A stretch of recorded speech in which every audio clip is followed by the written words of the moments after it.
My name is Hannah and this is my no-buy year.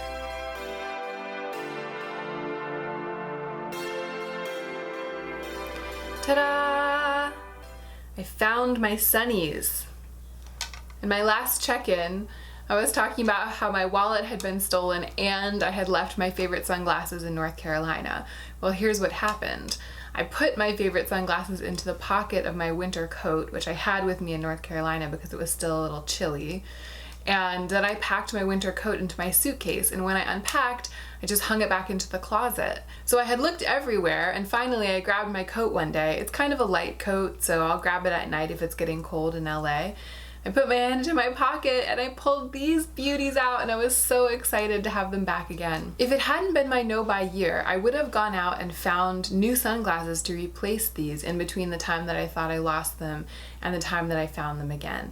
And that would have cost me not only money, but time, because I would have scoured downtown LA for some exact sunglasses just like these because I love them so much, and I wouldn't have been able to find them, and I would have felt bad, and I would have hemmed and hawed about which ones were best and which one. You know how it is when you're buying something and you're particular. It just consumes your brain for however long you allow it to, and I have a history of allowing it to consume my brain for far too long, especially given all of the other extremely productive uses to which I like to put my brain. So I'm very pleased to report that I hadn't lost my sunglasses after all, and I'm also very pleased that I didn't allow myself to go out and try to replace them when I thought that they were lost. As you probably already know, this is my monthly check-in. At the end of every month of my no-buy year, I make a video just updating you all on how the no-buy year is going. I've been taking notes all month and I have a number of things to discuss, so let's jump right into the meat of the video. I'm officially halfway through the year. I've done 6 months of a no-buy, and there's a lot of good to report. I feel like I've really settled into the groove of my no-buy year at this point. If someone were to ask me right now, how long did it take to really make change in your brain, permanent change, I would say 6 months. 6 months is the minimum that I would prescribe to my former self for a no-buy. After 1 month, 2 months, 3 months, I was feeling different, and if you go back and watch all of my monthly check-ins, you'll see that even after 1 month I was already on cloud 9 about my no-buy. I was feeling really great and really changed, but now I feel fundamentally changed. I feel like I'll never go back, and I don't think that I could have said that even last month, even at the end of month 5. And I think that several of the things I have to report about this month kind of exemplify that permanent change, and they show how it's different from what I have been going through before that.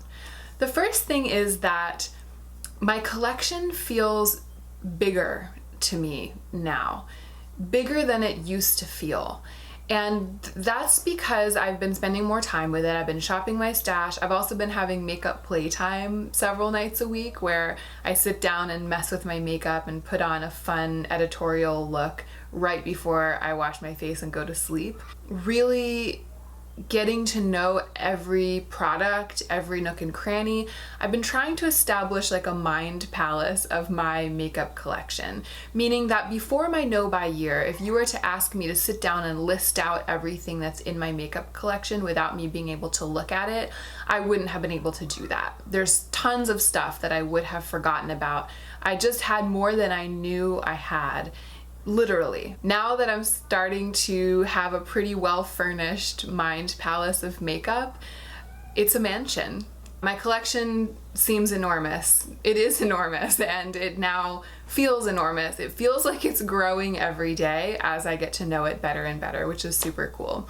And this is kind of related to that, but I have become so irritated by and tired of single-use samples of any kind. So little blister packs of lipstick and little foil packets of primer, even like little perfume samples that you just can get 1 or 2 uses out of. The ones that I started the year with have all pretty much been used up. I don't think that there are any more things like that hiding in my collection, but they still keep entering my life when I place orders to replace skincare. So as you know, one of my rules for my no buy is a replacements no buy, meaning that if I run completely out of a whole category of something, usually skincare, I can buy one thing to replace it. So once in a while I make an order from Sephora to replace something, and I just feel like I'm constantly swimming in little blister packets and foil packets, and it's things I didn't pick and things I didn't want and things I don't want to try. As I get to know my collection better and I get a better sense of the way that I curated it before, I'm a little more protective of it. I don't want trash in my collection. I don't want trash on my vanity. And those little blister packs feel like trash to me now. And I used to love that stuff and covet it and collect it and use, and I'm like, no, I want to use the full-size products that I chose to invest in, that I bought because they're perfect for me. And I want to be able to use a product and love it and feel secure in the knowledge that I have the whole rest of the thing to use. I want my makeup to be my signature, and the things that I put on my face to be my signature things, the things I love, the things I bought. I just want there to be a level of integrity in my makeup collection that doesn't include foil packets and blister packs and little mini tiny samples and trash. I don't know if this makes sense. Let me know if this is making sense or not. It might not make sense because it might not have made sense to me some months ago. I feel like this is a shift in my mindset that my no buy year has brought on, but only after several months of doing it. Because for the first several months, I was really depending on my Sephora orders, few and far between as they were. I was depending on them for excitement. I was still really hooked on receiving a package in the mail. So when I would run out of something and I would be allowed to make a sanctioned purchase, I would wait until Sephora was offering point perks that I really, really wanted, and I would load up my cart with point perks and samples, and I would wait for a beauty offer, like a code that I really wanted, and I would absolutely stack my cart with all of those little samples so that I would feel like I was placing a big Sephora order the way that I used to do. And so I would just be ordering one replacement moisturizer, but I would open the box and there would be like 7 things in there, minis and samples, but still, it made it feel like Christmas every time.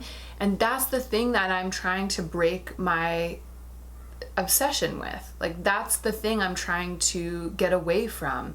But I continued to indulge in it by using all of this point perks and samples and blister packs and all of that stuff to satisfy those cravings. So I wasn't breaking the rules of my no buy, of course, but I was still indulging. It was like my actual spending habits had changed, but my desires hadn't. My focus hadn't. And something happened this month where my desires and my focus have actually followed suit with my spending habits. They have changed. It used to be that if I started running out of something, I would order it on its own. So for example, if I ran out of my night moisturizer and I ran out of my vitamin C serum within the same week, I would order the night moisturizer on its own and add all the samples and packets and point perks and everything. And then a couple of days later, I would order the vitamin C serum on its own and I would add all of the stuff again. So I was getting a separate package for each single item that needed to be replaced, even if I could have ordered them together because it was time to order them both. But I was doing it so that I could get all those perks, all that extra stuff. And I've been doing that for 5.5 months. And I haven't replaced a ton of stuff. I mean, I haven't had a ton of things, but there were definitely times when I could have combined orders and I didn't. I chose to place separate orders and receive separate packages. And this month, the desire to do that totally changed. I'm tired of receiving packages in the mail, and I had a couple of things all run out at once. My Luna oil, my UFO oil, and my setting spray. I was about to place 3 separate orders. I was thinking like, well, I should buy the setting spray first, and then I'll buy the other thing, and then I'll buy the other thing. And I just looked at myself and my feelings, and I realized that I didn't want to do that. I was doing it out of habit. I was planning to do it out of habit. But I was like, I don't want to receive 3 boxes from Sephora on 3 separate days over the course of a week or 2. I don't want to buy stuff like that. I don't want all the stuff. And I definitely don't want all of the scent samples of scents that I don't even like, and blister packs of things that I'm not going to buy. And, you know, I just don't want all that crap. And so I ordered them in 1 box. I ordered 3 things in 1 box. And I know that might sound really, it might sound really dumb to be reporting that as like a triumph or a change in my behavior, but to me it's a really big deal. And I haven't been confessing to you guys that I've been doing this, that I've been spreading out my replacements across individual orders, because I was kind of embarrassed about it. I felt like in a small way I was following my no-buy in letter but not in spirit. And I wasn't breaking the rules, but I was like pushing at the boundaries, and I was trying to hold on to my old habits inside of a new framework. And I've genuinely changed, like at this point, and it's not for lack of resistance. It's like the no-buy has changed me in spite of myself. I actually genuinely want less stuff now. I don't just want to not spend money. Hand in hand with that, I have started doing the Marie Kondo method on my whole house. And I have read The Life-Changing Magic of Tidying Up a couple of times a couple of years ago, and I did start employing some of the methods, and I did try to declutter, but I didn't fully do it. I got rid of a lot of my clothes. I was happy about it, but I didn't take down my books and hold them one by one. I just kind of was like, I don't need to do books. Like, I didn't commit completely. And even in the realm of clothes, I didn't completely commit. I held on to some things even though I knew they didn't fully fit the requirements that she suggests, because I couldn't do it. I couldn't do it. I was too attached, and I was too messed up, and I didn't have a clear head. I remember thinking a couple months into my no-buy that this would be a year that I didn't really get rid of much stuff because of the constraints of the no-buy. So I thought, yeah, I'm probably gonna hold on to all my extra shoes and clothes just in case, because I'll be afraid that it will be unwise to get rid of them. And this month, something just completely shifted, and I got really hungry to minimize. I'm not a minimalist. Like, I don't want to have only 30 clothing items, not that.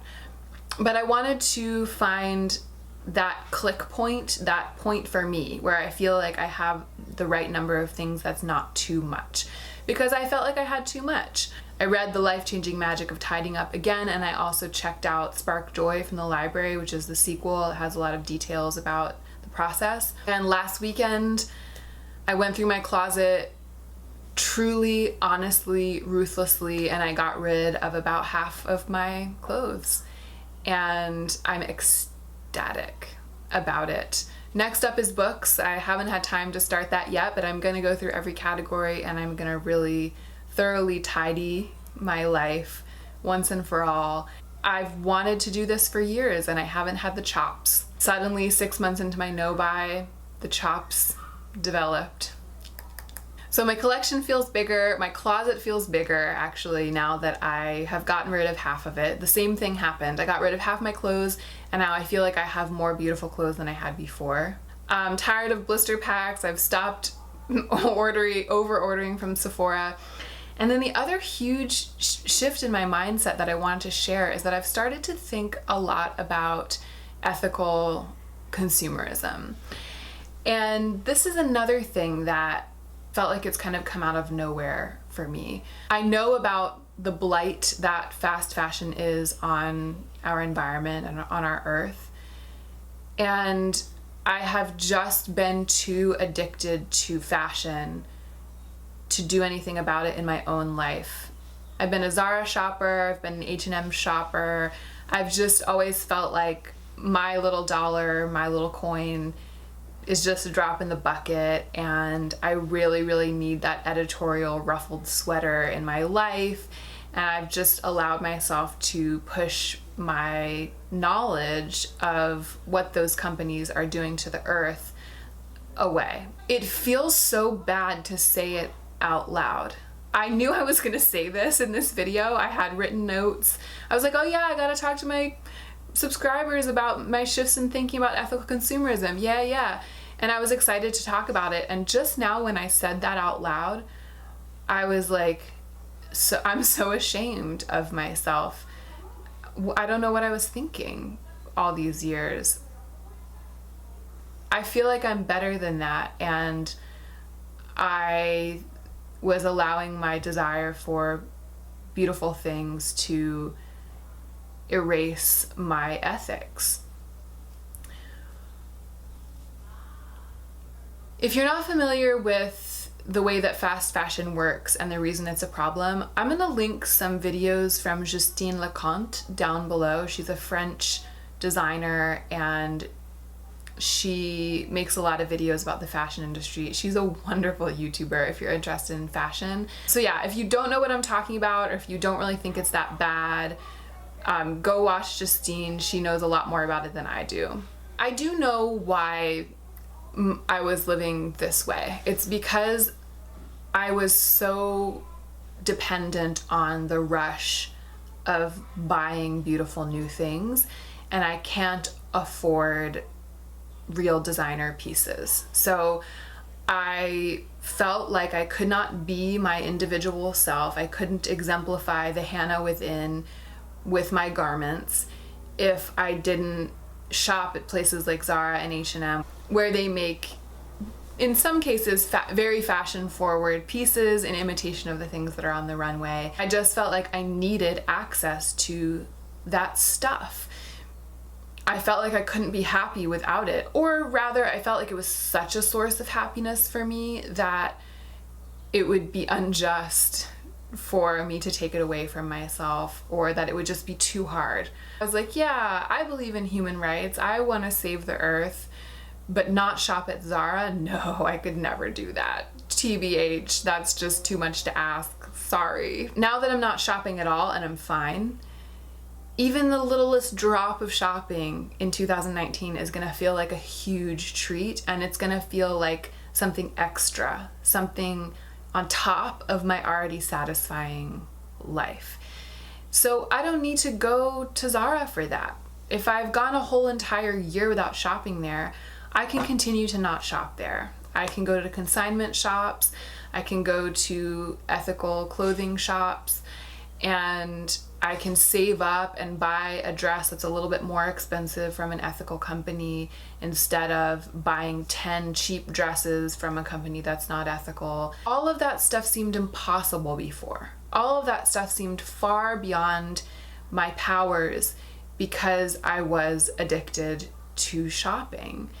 And now that I'm becoming less addicted, it seems like a no-brainer to make more ethical choices with my money. I'm going to make new rules at the beginning of 2019. I'm gonna start a new project, and I haven't decided exactly what all of those rules will be yet, but for the first time this month, I've started to realize that ethical consumerism is going to be part of that project. I'm also starting to think about it in terms of makeup. I obviously am not a cruelty-free shopper. I haven't been before. And I'm not ready to say that I'm gonna go cruelty-free in 2019, but I'm thinking about it. I'm thinking about a brand's cruelty-free status as starting to have a much bigger impact on whether or not I shop at that brand than it did before. If I'm no longer dependent on new beautiful things for joy in my life, then why not? Why not make better choices? Why not make more ethical choices? Why not make choices that go beyond myself? I would say in January I thought about Zara. In February I thought about Zara. In March I thought about Zara. And all of those times I was like, in 2019, I'm gonna shop at Zara. I love Zara. I mean, I've gotten a lot of really beautiful pieces from them. In April, I was like, 2019, I'm shopping at Zara. In May, I was like, Zara, here I come, just 7 more months. And in June, I was like, I don't need that ever again.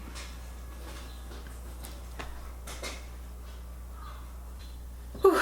All right, that was a big one. You guys get what I'm saying. I'm starting to have space in my relationship with shopping to think about ethical consumerism, and I've never had that space before because I've always been too obsessed. Okay.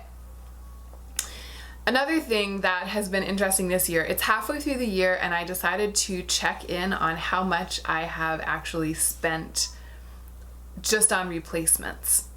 So I've replaced a number of skincare items because I've run out of them completely. I don't know the exact numbers off the top of my head, but I do know that I'm only about $200 away from renewing my Rouge status on Sephora.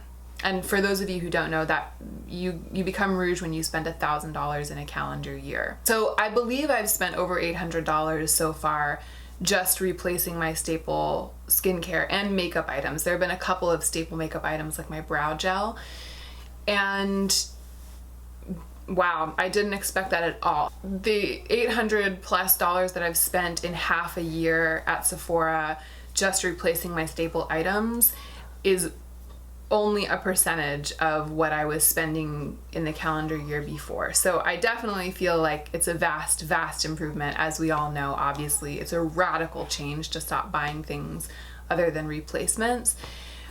But it's really making me rethink how I want next year to go. Because if it's gonna cost me over $1,000 just to take care of my skin in a year, I don't know how much more than that I want to spend on anything. Clothing, makeup, anything. And I'm not going to do another no-buy year, but I definitely had magical thinking before about how much my stuff cost. I wasn't looking at the numbers. I didn't want to. I just spent and spent and spent, and I was like, yeah, I'm worth it. This is worth it. Now my no-buy year has clarified everything, and the numbers are staring me in the face and I can't deny them. I think that that's just another thing on top of everything else that is deeply changing the nature of my consumerism. I mean, I can't say I wasn't expecting that the no-buy year would paint a very accurate picture of how much my staple skincare items cost in a year. I knew that, but I wasn't expecting the radical effect that it would have on me and on the way that I think about what I buy. I think that I thought before the no-buy year that every purchase that I was allowed to make would seem less indulgent because of the no-buy year. I think I thought that I would be in this mindset where because I'm not buying anything extra, because I'm not buying anything I don't need, then to buy the things that I do need would feel very appropriate and merited. That's what I expected. And instead, what's happening is that because I'm not buying anything extra, and because I'm starting to feel differently about what I already own, and I'm starting to feel differently about the act of making purchases, a lot of the things that I buy are starting to seem too expensive, and the amount that it's costing me is starting to seem too expensive. So we'll see what kind of effect that actually has on my behavior. Okay, wrapping it up, I just have 2 more tiny topics. Number 1, I went over 1,000 subscribers this month, which was so unbelievably exciting. Thank you guys so much. And I did do my giveaway. So if you saw me talking about my giveaway in the Modern Renaissance full face video, I went back to the previous 4 videos, and on each video I had a randomizer select a comment. So the 4 of you have already contacted me and your packages will be on their way to you soon. Congratulations. Logistically, it went off without a hitch. I was a little bit worried about the logistics of it, but it went beautifully, and now I feel empowered to be able to do giveaways more frequently and more easily. So next time there's a milestone, I'll definitely do something like that again. having passed 1,000 subscribers, there's the question of monetization, and I did apply to have my channel monetized. You have to have 1,000 subscribers and I think it's 4,000 watch minutes. I don't know. There's a number of watch minutes that you have to have and a number of subscribers that you have to have. And once I passed 1,000 subscribers, I was eligible. So I applied for monetization, and it's taking YouTube weeks and weeks and weeks to process applications. So I don't know if or when my channel will actually be monetized, but it will be cool if that happens. It cost me over $1,000 to start this channel. That was the cost of my equipment. I had to buy a camera, a mic, a light, and some computer stuff. And it's been worth that money to me because it's been such a gratifying project, and I thrive on projects like this, so it's worth it to thrive, if that makes sense. But my boyfriend Joe generously allowed me to make these purchases out of our joint bank account. So in a way, it was like he spent half that money for me to start this channel, which has absolutely nothing to do with him.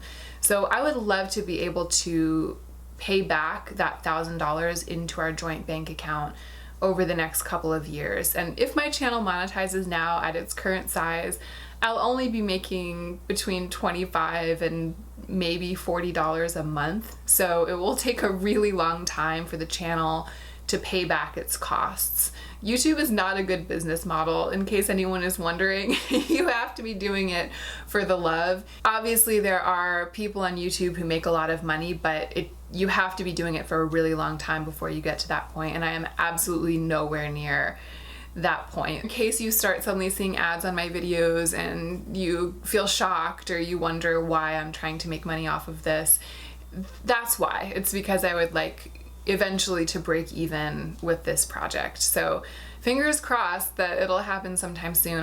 YouTube is so mysterious, and they're constantly changing their everything about themselves. So yeah, in the meantime, I'm just up here making videos, not buying anything. And here's the other thing that happens after you start getting over 1,000 subscribers is companies start contacting you. So I've gotten a number of PR emails from companies saying that they would like to send me a free product, or they'd like to send me a free... I had one that was from an eyeglass company. Do you remember me saying that I had lost all my reading glasses, or my reading glasses were too... At this point, I've lost all my reading glasses. And I was like, oh, I'm gonna have to buy new reading glasses, and I don't wanna buy them. That was in one of my former check-ins. So this reading glasses company contacted me. I don't know if it was because they saw the video. I think they just spam everyone who gets over 1,000 subscribers. The point is, I wanted to tell you that I'm not accepting any PR this year. I feel like it would undermine the project of the no-buy year. In the future, I could see myself doing it as long as I'm not under any kind of obligation. Like I could see myself, I enjoy reviewing products, so I could see myself accepting products for review, signing up for Octoly, that kind of thing.